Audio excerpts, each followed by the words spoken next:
Pour ceux qui ont du mal à se souvenir des dates d'anniversaire ou de la victoire de Marignan, cette compétition aurait des allures de cauchemar. Mais pas pour eux, ces participants venus du monde entier s'affronter au championnat de mémoire du Royaume-Uni.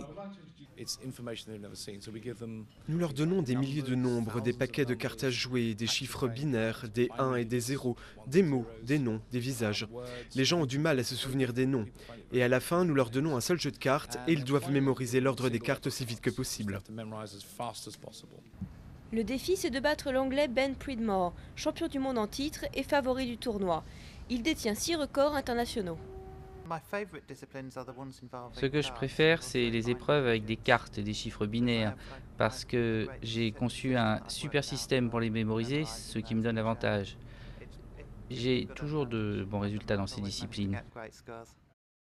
Chacun ses techniques, mais la plupart des participants se servent de leur mémoire profonde, ancrée, comme les souvenirs des différentes pièces de leur maison d'enfance. Puis ils créent des liens entre les données vides de sens à retenir et ces mémoires anciennes pour mémoriser de nouveaux faits. Une pratique fastidieuse, mais ces pros de la mémoire assurent qu'elle vaut le coup. J'étais un bon élève à l'école, mais à l'université j'ai terminé 2 diplômes à la fois. J'étais l'un des meilleurs étudiants de l'année et je le dois beaucoup aux techniques de mémorisation. Après 2 jours à se souvenir de tout, l'un d'entre eux sera couronné champion de l'Open de Royaume-Uni. Et même si ce sera un moment inoubliable, les esprits sont déjà concentrés sur les championnats du monde de mémoire à venir en décembre en Chine.